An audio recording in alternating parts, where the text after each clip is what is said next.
Tonight on PBS News Weekend. On paper, they seem like ideal job candidates, but in reality, they're North Korean operatives. Complex tech scams are infiltrating the American workplace and helping fund North Korean weapons programs. Then, with the nation's 250th birthday a year away, celebrations have begun. We look at the innovations that have shaped America and where the country goes next. There was no time at which we stopped innovating and changing. And we have to go and use those examples to help us in a conversation today about what we can do as citizens to do better. And what's behind the boom in secondhand shopping as more Americans turn to thrifting?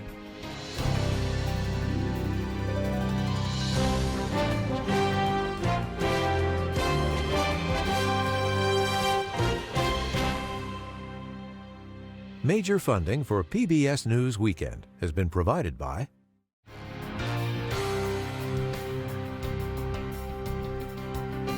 the ongoing support of these individuals and institutions.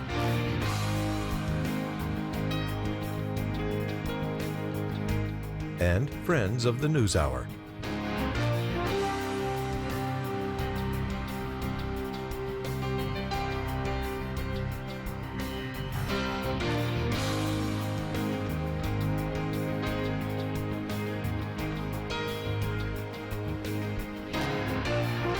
This program was made possible by the Corporation for Public Broadcasting and by contributions to your PBS station from viewers like you.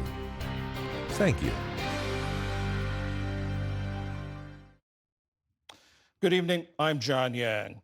Across the hill country of Central Texas today, rescue workers are urgently searching for the missing after a wall of water rushed through an area known as Flash Flood Alley in the early morning hours of July 4th.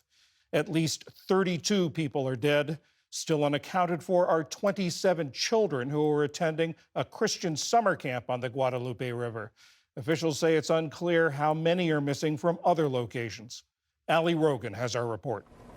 Months worth of torrential rain fell in just a few hours in Kerr County, leaving houses and trees submerged in the floodwaters. Nearby, the National Weather Service tracked the Guadalupe River as it swelled 22 feet in 2 hours. At 29.5 feet, the gauge failed. The rushing waters dumped debris on roads, which made it hard for emergency vehicles to get through. Crews worked overnight to locate people who were still unaccounted for. People were screaming. Others, like young camper Piers Boyett, were left to their own devices to escape the fast-moving waters. The flood started getting bigger, and it was going up to, we have bunk beds in our cabins, and it was going up to the top bunk, and we had one choice, and we had to swim out of our cabins.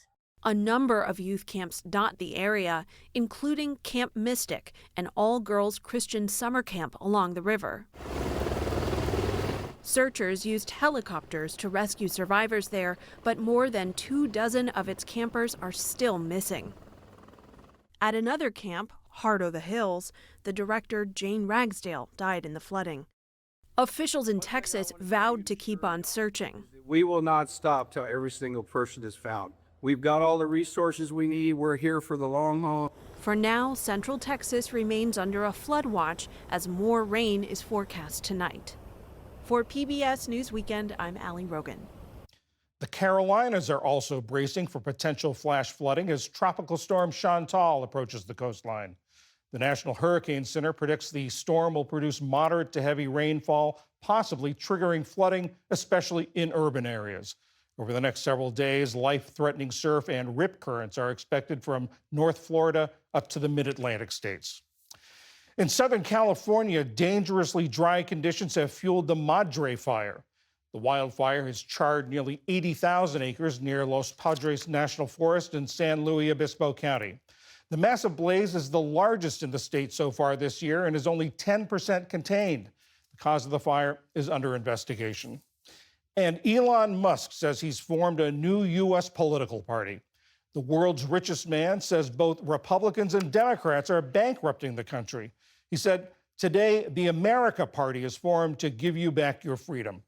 Just yesterday, President Trump signed his signature tax and spending cut bill. Musk opposed it because it's projected to add trillions of dollars to the national debt. Still to come on PBS News Weekend, 250 years of American innovation, what we've accomplished and where we're heading. And more Americans are turning to thrifting as economic uncertainty looms. This is PBS News Weekend from the David M. Rubenstein studio at WETA in Washington, home of the PBS NewsHour, weeknights on PBS. This week, federal prosecutors charged 4 North Korean nationals with scheming to get hired by a U.S. company as remote workers and then steal nearly $1 million in cryptocurrency. It's a relatively new North Korean threat. Operatives using fake IDs and credentials to infiltrate American businesses. Freelance investigative reporter Bobby Johnson explained how and why they're doing it in a Wired magazine article headlined, "North Korea Stole Your Job." Bobby, it's more than jobs that North Korea is after. Why are they doing this? So the reason for this scam is really to earn money and from well-compensated jobs in the US and in the West and send it straight back to Kim Jong-un and his regime to fund various things from the nuclear weapons program to his personal slush fund and other government operations. North Korea is really under pressure because of sanctions, so they can't make money through normal means. But really, they also access computer systems, steal data, potentially plant malware or other dangerous software so that they can, in the future, do ransomware attacks as we've seen in the past. And what kind of jobs are we talking about and what kind of companies? As we all saw from the pandemic, a lot of jobs went remote, but one of the widest ranging is software engineering. And so this is a place where people are very used to over a long period of time for hiring remote workers who get the job done. They're coding websites, they're building apps, they're making doing all the IT and technical stuff. And so these are really the target jobs for these operatives. In job interviews, how do these guys disguise who they really are and where they really are? Yeah, so we'll go through the scam a little bit. So what they do is, first of all, they steal an identity. So they get hold of someone's ID, their personal details, their social security number. They make a resume up that says, they know how to do this, they know how to do that, they know how to code websites, whatever it is that the job's requiring. They'll then get on to an interview, talking over a video like this. They'll use all manner of tools at their disposal to try and pass that interview. So they will have an AI that generates a script for them. So the interviewer asks a question, the AI is listening, it will create a script that the person can then read back and sound relatively fluent or knowledgeable, and particularly help them get over their difficulties with English, because these North Korean operatives, although they've been trained, they're not native English speakers and they're not kind of who they say they are, so they're trying to pretend. But they'll also do stuff like, if they're asked to do software tests or coding tests, they'll use AI or programmatic tools to kind of cheat those tests and look like they're better than they are. And then when they get the job, that's when things get even more complicated and they have to bring in other people to help them succeed. And help. They need help on the state side, don't they? There are all sorts of federal forms that have to be filled out and signed. So they're based usually in China or Russia, and they are kind of dialing in remotely to these jobs. But that's a real red flag for folks, right? So what they do instead is they kind of have a middleman who's based in the US, maybe somewhere like Arizona or Minnesota or Illinois, and they're just in an ordinary home. But what they do is they kind of act as the point person. And so they'll be filling out the forms, they'll be opening or holding bank accounts that monies are being paid into that they can then disperse back to the North Koreans. And crucially, what they do is they host what's known as a laptop farm. So when an employer brings someone on, they'll send them a computer. Here's your computer to do your work on. What happens is that computer gets sent to the middleman, not to the North Korean, gets sent to the middleman, set up in their home, where they install tools that allow the North Korean to dial in from China or Russia into that laptop and then kind of leapfrog and piggyback its way to the company's computer network so that it never appears that they're dialing in from outside the country. How big a problem is this and how long has it been going on? The size and scale of this is really one of the questions that is hardest to answer. I mean, there are up to a dozen cases making their way through the US courts at the moment. But the real problem here, I think, is that nobody really knows the full extent. So each of those cases is linked to maybe to dozens or even hundreds of different jobs that North Koreans are doing in the US. And that's just the tip of the iceberg. So there could be many more. These American helpers that you talked about, how do they get involved? How are they recruited? This is one of the things that I think is hardest to know in some cases. So they get maybe a message on LinkedIn or on social media or an email to them that asks them, it's somebody posing as a foreign company who needs some help. It's unclear that at the beginning, the facilitators know that they're really taking part in a criminal action. But by the time they are operating maybe 50, 60 laptops from their home and they're allowing people to dial in and they're sending money to China, it's very clear that they are deep in the criminal conspiracy. Bobby Johnson, freelance investigative reporter, thank you very much. Thanks for having me.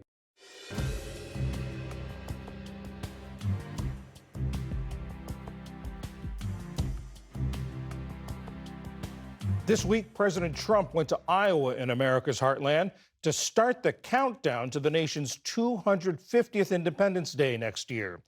To mark the anniversary, the Nonpartisan Center for the Study of the Presidency and Congress is looking at 250 years of U.S. innovation. Earlier, I spoke with Glenn Nye, the center's president and CEO. Mr. Nye, why innovation? Why pick that as the topic? Well, thanks for having me, John. We started thinking about this project about a year ago.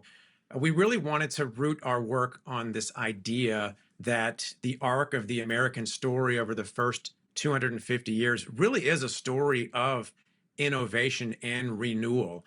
The country was founded on some somewhat innovative principles at the time, but they knew they wanted to create a more perfect union, a union that would get better and better over time as we refreshed, as we revisited, as we innovated on those founding moments. So what sorts of innovations are we talking about? Well, we're focused on a couple of sets of innovation, one in science and technology and the other in democracy. And what we wanted to start with first, John, was we created a set of modules called Life in 1776, which we featured on our website. All these aspects of just regular life back in 1776 that help us ground the beginning of the story. But then we wanted to look at the arc of the 250 years since. We wanted to look at innovations in science and technology. So we started looking at things, everything from Benjamin Franklin's bifocals through to assembly lines and interchangeable parts, all the way through to modern technologies like cell phones and genetic sequencing and even ChatGPT. And we created a visual timeline on our website where Americans can go and reflect on how these innovations have kind of built on each other over time. Soon, we're going to release a new timeline, which is going to include innovations in democracy. So taking the starting point back from the Constitution and the creation of the Bill of Rights, and all the way through those changes over time, like the increase in voting rights and civil rights, some of the ones that are better known, but also some things that aren't as well known, like political primaries and partisan primaries, up to recent innovations where American states now are trying to figure out replacing those primaries with primaries that are open to all voters in an effort to try to innovate to make our political system less dysfunctional and more representative. Are there ways that the American character, both of the country and of the people, have affected or shaped the innovations? And on the other side, have the innovations shaped the American character? I think they really have. I think what one will get out of looking at our reflective timelines on innovation is this notion that America is pretty special and unique in many ways. And I think what's really interesting about the United States is we've made investments that have benefited us greatly in education, in access to information, and also a culture that just promotes risk-taking and allows for innovations to be rewarded, whether it's through patents or commercial success or just celebration by the community. Continual improvement. The United States is a work in progress? It is a work in progress. And I think one of the most important lessons of this project that we're hoping Americans will take away is when we look back over this timeline of improvement and innovation, not simply to accept the greatness of the things that were done by our forebears and those who have created innovations over the 250-year arc, but actually to take that as a challenge to ourselves today as modern American citizens, to look back at the really amazing innovations those that came before us made and charge ourselves with the responsibility to take the project forward, to use that as inspiration to continue that series of innovations such that the United States could earn another amazing 250 years to the story. The last big milestone, of course, was the bicentennial in 1976. You talk about renewal. It came on the heels of Watergate, sort of a stress test for American democracy. How would you assess the state of American democracy as we approach the 250th? Well, I think stress test is a word that applied back in the 1976 era, and it's definitely a word that applies now. There's a lot of anxiety and consternation over where our particularly arc of democracy has brought us and where it's going. And I think there's good reason for concern and a lot of consternation and conversation about where we should go from here. But it's our sincere hope that the consternation isn't the end of the story here. You know, we don't want our story to end and stagnate at the 250th year of the story. We want to take this as an opportunity to talk about those consternations, to visit with each other as Americans about where we can improve. And also, I think it's important, the reflection over time in the history of our country reminds us that change is a regular part of the history of this country. There was no time at which we stopped innovating and changing. And we have to go and use those examples to help us in a conversation today about what we can do as citizens to do better. And the good news is there are all sorts of ideas being tried throughout the country. Science and technological innovations are happening all the time, but also innovations in democracy. And so it's on us as citizens to say, okay, things might not be perfect, but can we as a country pull ourselves together as we've done in the past and make improvements and try to keep that arc of innovation and progress going? And I think the reality is we absolutely can, as long as we take that responsibility as citizens to make those changes real. Glenn Nye, the Center for the Study of Presidency in Congress. Thank you very much. Thank you, John. Pleasure being with you.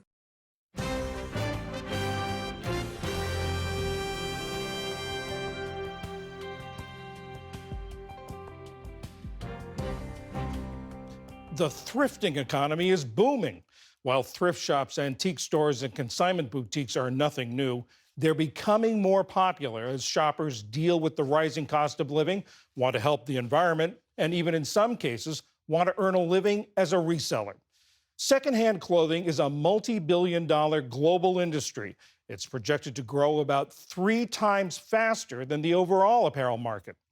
Ali Rogan is back with thrifters from across the country explaining why they do it. John, whether it's out of passion for pre-loved gems or a desire to save money or shop sustainably, there are many reasons why people are turning to secondhand shopping, and in some cases, sharing their tips and tricks with others. My name is Macy Eleni, and I am a content creator and author based in Los Angeles. Hi, my name is Ugochi Waneri, and I am a vintage and thrift stylist. My name is Helena Kim, and I am a content creator focusing on thrift flips and restoration.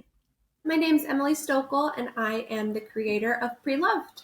I grew up in Ohio, raised by a single mom, and the thrift store was really the only place I had to go express myself. I started thrifting as a kid out of a necessity. It was a affordable option for my family and I back then. I do believe that economic uncertainty does play a huge role.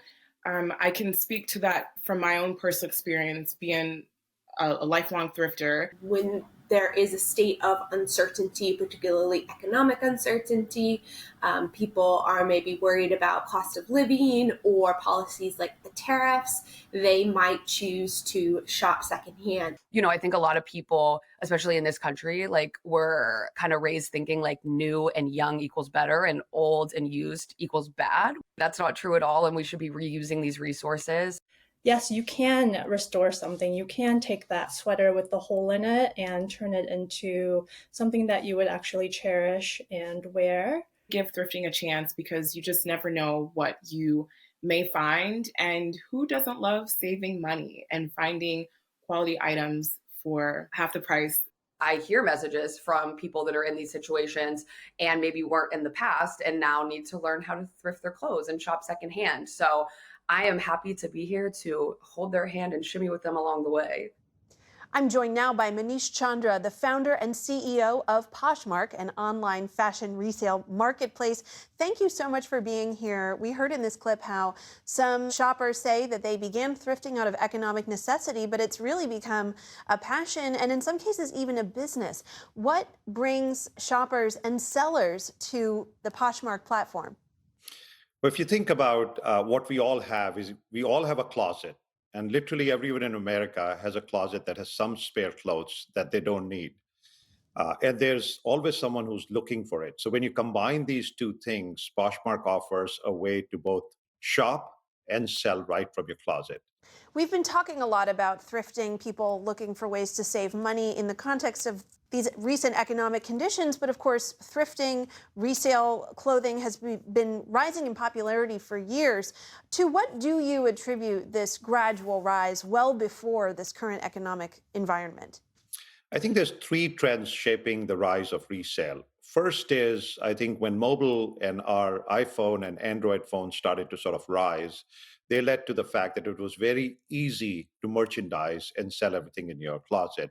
Second is social media. When you think of social media, you wear an outfit, you post it, it instantly gets obsolete. So the need to circulate these outfits has gone up pretty dramatically. And third is the focus on sustainability and vintage, the ability to sort of shop these amazing styles, be able to go back 30, 40 years and pick up styles and do it in a sustainable fashion is reshaping and really pushing resale as a mainstream shopping approach. This administration has been using tariffs to further its economic policy. We've heard from many manufacturers, many different brands, such as Nike, who recently called these tariffs a new and meaningful cost for the company. How have these policies, though, affected activity on Poshmark and the business of the platform? Well, what we are seeing is continued sort of rise in growth, but in particular, when you look at sort of more precious items. So, for example, Chanel totes have gone up just in May 30% month over month, or Dior bags and clutches another 28% month over month.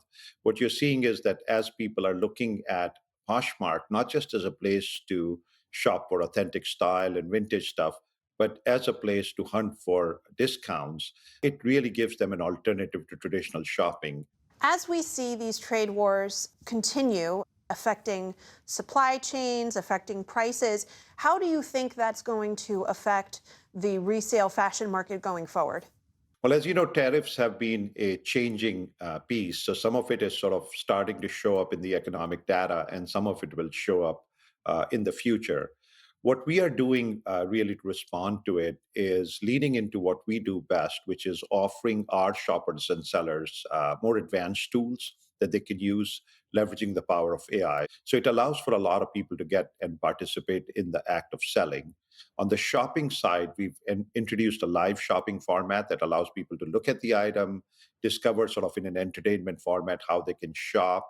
We've added the ability to take a photo and quickly find items like that on Poshmark. So we are leaning into technology to help our sellers and shoppers leverage what they have in their closet and shop each other's closets. And the resale market is in some ways a counterweight to the fast fashion industry, which is characterized by high turnover of styles, low-cost products. Fast fashion is, of course, still very popular despite tariffs affecting shipping costs and that like. So how do you see the position of the resale fashion segment as it relates to the fast fashion industry? If you think about the need for fast fashion, it really is on the fact that the clothing we are wearing is getting obsoleted for us at a very fast pace. You know, the styles are changing. We have micro trends happening. Sometimes it's Y2K, sometimes it's Barbie core, sometimes it's grandma core. So all of that forces the style and trendy to kind of change their style. Well, another completely alternative way to do that is through resale, where you can circulate everything you have, get amazing products, get high quality products, mix and match, and restyle what you have and do it in a way that's both, friendly to your wallet, but also friendly to the economy and sustainability. So resale offers a 180-degree alternative to fast fashion. And we believe it's a much better, much more stylish. And also, one of the things that fast fashion doesn't offer that resale offers is uniqueness. Barbie Core, Grandma Core, I simply cannot keep up. Manish Chandra, founder and CEO of Poshmark, thank you so much for joining us and breaking this all down for us. Thank you for having me. And that is PBS News Weekend for this Saturday. I'm John Yang. For all of my colleagues, thanks for joining us. See you tomorrow. Major funding for PBS News Weekend has been provided by... In 1995, two friends set out to make wireless coverage accessible to all. With no long-term contracts, nationwide coverage, and 100% U.S.-based customer support. Consumer Cellular. Freedom calls.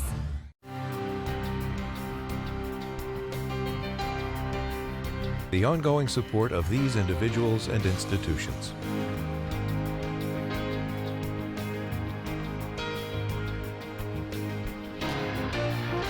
This program was made possible by the Corporation for Public Broadcasting and by contributions to your PBS station from viewers like you. Thank you.